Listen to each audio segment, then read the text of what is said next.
Welcome back to Politics Tonight, everyone. Tonight, our focus is on the internal wrangling in the People's Democratic Party. And I've been speaking with Liborous Oshoma, a lawyer and public affairs analyst. Mr. Oshoma, thank you so much for staying with us on the program. So let's continue from where we stopped. So you're saying that the older politicians are not grooming younger ones. I think is debatable, isn't it? No, it is not debatable. It is not. That's why you look at how are these politicians. Well, first and foremost, who amongst, even Buhari didn't groom any successor. Tinubu is not grooming any. Atiku didn't groom. Obasanjo didn't groom. Bullock Jonathan didn't. Who? Even governors, what they do. If you groom so when a you successor say a successor, in what sense? Yes. When you say, look, political parties, in politics, just like in life, we say, when people say somebody is a godfather thing is not a bad thing in itself. But the way it is played here, when you say somebody is your godson, you want to put your foot down his neck. That's where the challenge is. Okay. When you say somebody is your godson, you should be able to, navigate the person through the intricacies and leadership. We don't even we don't attend training for leadership here. How are these leaders groomed in terms of social justice, economic justice, political justice? So all of these people, what they just do is come and go. That's what we have here. So you just follow. And when you say mentorship, ideologically, politically, socially, economically, so when they sit down, when politicians sit down, have you ever seen politicians in Nigeria sit down and say they are organizing a training for economic, the impact of economic benefits for leaders, the next generation of leaders? You mentor people. But here, what you have is they give you an appointment, essay to essay to essay, special advisor to this, spokesperson for this. And then the next thing he says, I think I'm strong enough now to go and become governor. You become governor, you are money bag. And then that's when the fight will start. That's not how to groom people. So that's why nobody in Nigeria today can tell you that I was mentored. No leader in Nigeria today can tell you, I was mentored by this person. I was mentored by this. But they can tell you, I was mentored by Sadana. I was mentored by Ahmadu Bello. I was mentored by Azikiwe. I was mentored by Awolowo.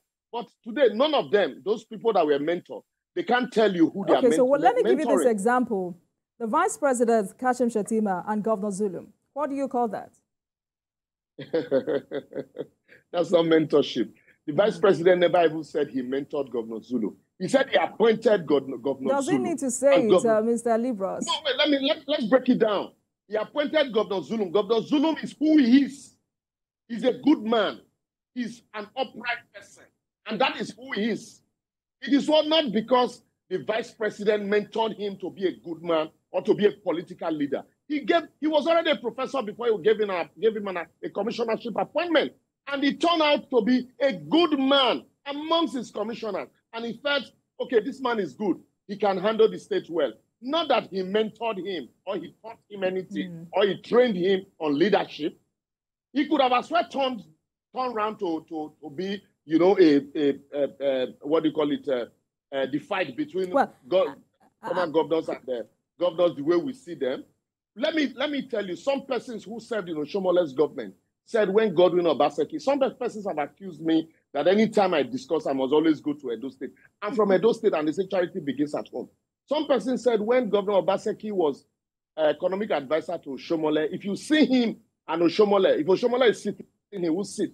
Is that not mentorship? That's eye service. That's psychophancy. But today is the governor. Do they talk? Are they in talking terms? So when we see this, what do you call it? I don't know. I'm looking for a Yoruba word to describe it. It's not mentorship. That's not. We all know what mentorship is about. You are in the media. There are some persons you look up to. There are some persons you probably, even as a young girl, you stand before the mirror, you try to read news like them. And then when you are privileged to meet them, they tell you, okay, I will hold your hand to walk with me. I will tell you where the landmines are buried. I will navigate through. And then when people see you, they say, oh, look, you're properly a student of this person. Who are the students of this political leaders that we have today. None. None. You can't point to. That is why. All right, I hear you. I hear you. To them, it's a vehicle. To them, it's a vehicle. And immediately they achieve what they want to achieve, they dump the vehicle. That's the problem that PDP is facing today. And some persons are preparing that same vehicle for 2027. Why others feel, look, no, we will not allow it. And that's why there's a fight for the vehicle. And if care is not taken, that vehicle might be abandoned along the way they are going about. Right. You know, you have said the PDP is in a deep mess. Do you fear that this could be the beginning of an implosion within the party, if not properly handled? Members of the BOT have spoken today. And if you look at how political crises in most of these states continue to escalate, for instance, another faction of the PDP in Benue State has elected members of the state working committee to run the affairs of the party. And that faction claimed to be the original PDP and has inaugurated its state officials on Thursday at the state secretariat of the party. Lagos PDP, Katsina PDP, Osho PDP keeps losing members to APC. River State, Edo is also there. River State, where the crisis there has now become a national issue. Look, let me tell you, if like I said, if care is not taken, very soon, PDP might just be fractionalized into various, smaller units, and that will help the ruling party. Maybe that's basically what they want. That is why the leaders, the founding fathers, those that are still remaining of the PDP, should come together and ask themselves, how do we want to rescue Nigeria? Do you want Nigeria to be turned into a one-party state? Absolutely, because my next question would have been, what then is the future of opposition political parties in Nigeria? It's non-existent presently. It's non-existent. PDP is still surviving because they have a few, governors who still have a few largest. Even the governors. You remember Bala Mohammed, governor of Bauchi State, while his party was still in court disputing the national election, he was already in Aso Rock eulogizing the leadership qualities of Mr. President. And that's an opposition governor. Some people will say, no, it does not stop him from you. No, when you play opposition, you play purposeful opposition. When Alhaji Lai Mohammed was opposition leader, you saw how he played opposition until he went into government and forgot that he was in government and was still behaving like somebody who is in opposition. That's the kind of opposition we expect PDP or Labour Party to play. Peter Obi was in Labour Party. To him, Labour Party was just a vehicle for achieving what he wanted. And today, Peter Obi is like a lone opposition voice. Without a party, you don't even know whether it's in Labour or it's in PDP. It's just a lone voice. So that's why I told you that it is a vehicle for these people and not. So PDP, the leaders of PDP need to come together and ask themselves, do we want Nigeria to turn to a one-party state? Do we want to rescue our party so we have a formidable fight? So when election comes, before election comes, we would have been able to reconcile all the warring factions in the state. Would have been able to reconcile all the warring factions at the state level and then have a formidable force. But until that is done, they are going to fracture the party that when election comes, a faction will tell you that they are supporting the ruling party, while another faction, like you saw happen with Wike and co., another faction will say, no, we are supporting the candidate of the party. Because also, the candidates of these parties, you don't see them until there is an election. Election it's not a 100-meter dash, it's a marathon. From the word, immediately after the first one election, is the beginning of the next one. So from that point, we should see the candidates or the leaders of the party showing leadership and direction. You now ask yourself, if a leader of a party cannot reconcile its members, how are you going to reconcile the so much fractured Nigeria along ethnic line, along religious line, and along all kinds of lines when you can't even reconcile a party? So Labour Party showed strength, but alas, it was the same thing. The moment Peter Obi left, even before Peter Obi left, the national chairman was emerged in crisis. Till date, they're having court cases. So, Mr. Liborous, let's stay on this. Progressive opposition politics, how do we engender this in the country? You see, one thing the people need to understand I think it gets to a point when you need, what the people need is a people's movement, a people-oriented political party, and not this, what we call in Benin, by party. What the people truly will need that will drive democracy would be a people-oriented party.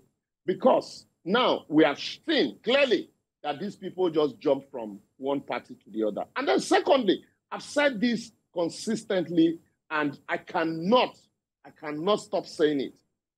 The people, you are not a human being except government says you are. That's why they issue you certificate of death. You are not even a qualified journalist or educated. That's why you are issued certificate. No matter how much educated you are, if there is no certificate to show, they'll say you are not educated. You know, but the people that will determine whether you are alive, whether you are educated, whether you can even do anything or not, which is the government, you leave it in the hands of, just anyhow people. Until we begin to get involved, like minds, pull together, not just for the purpose of election, but for the purpose of, first and foremost, building a formidable vehicle in the form of a political party that will see to the emergence of people, good people that we truly, from every structure, both at the local government level, to state level, to the National Assembly and the presidency, that will have the interest of Nigeria at heart, will just be at the mercy of these people. Asiwaju Bola Ahmed Tinubu, for example, right from, it was until he became president that people knew that he's been nursing their vision, and every of his action was geared towards achieving that. And that's how people, that's how Nigerians should sit back and build a formidable opposition. But if we wait, go to Dubai, come back 4 years later, and then you contest, or you go and sit down in America, come back 4 years later, and you drag PDP with the likes of Wike and co. You will never be able to achieve. And this is applicable to all the opposition political parties. All the opposition political parties. There are some parties that exist in briefcases. That is why during election, they will be adopting. How can a political party be adopting the candidate of another political party? So why are you in existence? And yet we are saying, let us have, independent candidature. Some of these political parties, I see them as independent candidature. But yet, people don't follow them. People will not. So you expect now, we know that for you to be a candidate, for you to stand for election, you must be a candidate of a party. How do we, after election, the candidates will abandon the party and then, stand on their own, only to wait till the next election? You are fishing for a vehicle, political party, that you will use as a vehicle to fulfill your ambition. And you think people, will massively support you with that. Before they turn PDP to, and that's what the Labour Party also have been turned to. And that's why today, because PDP still have a few governors, and that's why you see this fight. If there were no governors in PDP, nobody would be bothered about it. There is Accord Party, there is Zenith Party, there is YPP, and all of those. Did you see anybody fight for? Did you see anybody fight for the national chairmanship of the party? It is because PDP still have, governors, so they still have, some strength and some largesse to distribute. That's why you see people fighting for it. And if these same people are able to rubbish it that PDP is no longer formidable to feed candidates for an election, then they will leave the party. Just the same way the leaders have left it and abandoned it. All right. Mr. Liborous, let's talk about Rivers State, because really you cannot detach Rivers State from how this crisis has escalated. The Court of Appeal has affirmed a lower court's decision notifying the Rivers State 2024 budget signed into law and being operated by Governor Fubara. And he has asked him to represent the budget to the Martins Amewule Assembly. Governor Fubara has asked his lawyers to appeal the judgment. So how much of a setback is this for the governor? And going back to court, is that the right approach? Look, what we see playing out here, I have said it. The courts will continue to give judgments that will be disobeyed by these people. Before it was Wike's turn, now it is Fubara's turn.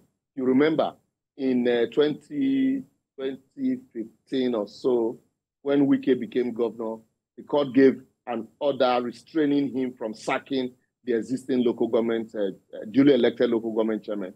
He violated that court order and went ahead to sack them. 2020 or so, a court gave an order also restraining him from, asking him to reinstate the sacked Polytechnic, Kensarowiwa, formerly Bori Polytechnic workers. He violated that court order. Today, it is Fubara also, because I hear Fubara saying that the members, the Martin Amehule's members, are members of the House of Assembly at his behest. It is because he recognized them. For me, that's laughable in a democratic, in a constitutional democracy, for a governor to say duly elected members are in existence at his behest. For me, I look at these people and I ask myself, do they even remember that the office of a governor is like a tenured monarch?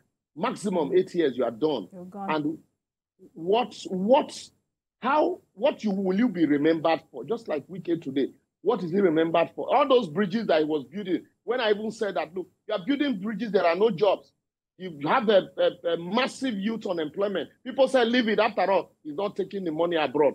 But today now, are the same people not criticizing him for his high-handedness? It is the same thing. Those people that are singing the praises of St. Fubara today, tomorrow will also, be the one to criticize him, because Section 109, first and foremost, Section 91 of the Constitution clearly states that a State House of Assembly shall have at least 24 members and not more than 40 members. I have never seen anywhere where a State House of Assembly, we have only 4 members, and those 4 members were elected speaker. Later, they became 3, and then among 3, they elected speaker. The people that are criticizing, that are supporting Fubara today, say, oh, you can have 4 members, were the same people that criticized Evans BP during Amechi's time. You remember Honorable Evans BP? 5 members attempting to impeach a governor, suspend 27 members and impeach a governor in a House of 36 members. The same people that condemned that act are the ones supporting what you call the same Fubara today, that he can keep 3 members and present a budget. You presented a budget on the money, and then by afternoon, that budget was signed into law. Where does that happen? There was no pretense at even the budget going through first reading, and that is a law. No first reading, no second, not even committee sitting. It was not even scrutinized. So 3 members in clear violation of the provisions of the Constitution. No matter what we think, no matter the interpretation we also give to Section 109 of the Constitution as regards the declaration of the vacancy of members that defected, it is for the court to pronounce. No matter what we think, no matter my interpretation, it is for the court to pronounce. And if the court recognizes these people, it is not in your mouth, it is not in you to now say, no, you don't recognize that court judgment. Because also, Section 109, subsection 2 says the Speaker shall give effect to the provisions of Section 109, subsection 1. The question now is, who is the Speaker as at that time? Was Edison here suspended from the House by the Martin faction before he emerged as a Speaker? Those are the questions that we should be asking ourselves. If he was suspended, how then can he become a Speaker and led 4 members and suspending 27 members? It is an aberration. So no matter how much we want to support Sim Fubara, we also need to tell him where he has erred, that on this one, you have erred. But then on the crisis in Rivers State, like I said, the judiciary one day will do itself, and people will stop obeying court orders. You saw the election also. Please permit me to quickly go there. One court in Rivers we give one judgment, another one in Abuja will give another judgment. And then you ask yourself, what is happening? How can a court sit down and restrain the police from performing its constitutional duty?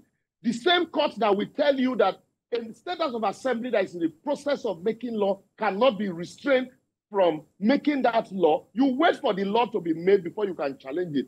That same court will tell the police not to do its constitutional duty. And the police truly will say, oh, because the court has said we should. And then you sit down without protecting lives and property.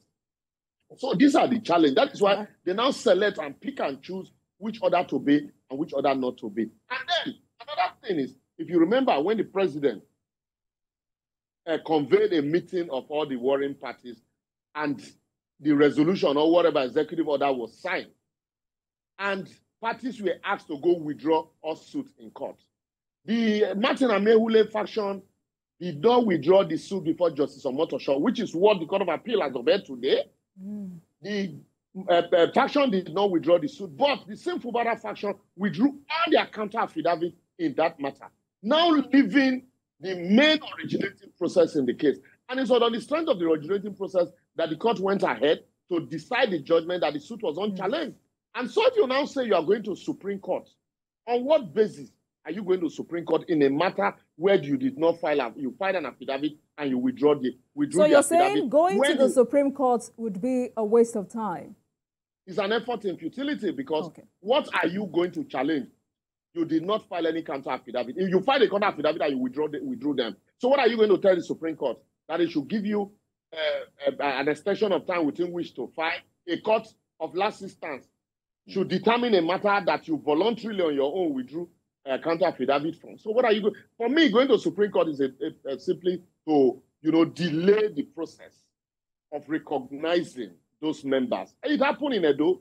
A governor for 4 years did not recognize members. Mr. Liborous, Sunday we have to go, but let me quickly take you up on the aftermath of that local government election. How do we ensure that what we saw from Saturday through Monday do not or does not lay a bad precedent for future elections in Nigeria? Quickly.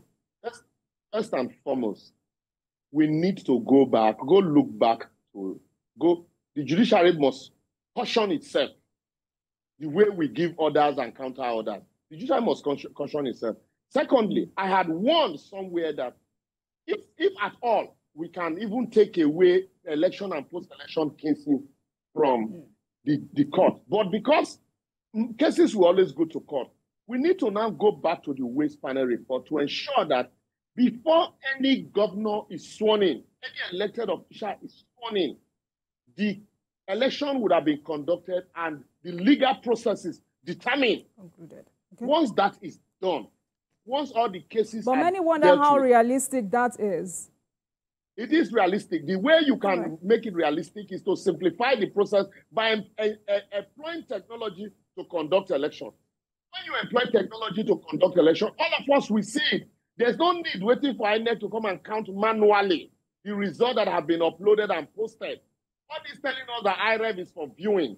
It defeats the end of the technology, the aim of the technology. What we need to do is to ensure that these results that are uploaded, as they are uploaded, the process also is collating the results and everybody will see. All right. And once that is done, you do not need to go back to INEC to ask for CTC of materials that were used, because INEC, like it's happening in Edo State, INEC can deny you and put stumbling block in place, and you might never get those materials. Those materials are already online. So once you tender those materials, in 14 days, you can determine the outcome of the election. Like it used to be in the Second Republic, the Ondo State Election Petition Tribunal sat from Sunday. By Saturday, judgment was delivered by Justice Orojo. All right. We can go back. If we employ technology, once you employ technology, there will be no need using state funds to prosecute election and the election petition, where lawyers these days Thank you so much, Mr. Liborous. Thank you so much. Sadly, we have to go. Thank you very much. Liborous Oshoma is a lawyer and public affairs analyst. Thank you so much for always. Thank you for helping us dissect all of those legal issues. Thank you so much. We appreciate it. Thank you for your time. Please have a great weekend. And you too. Thank you.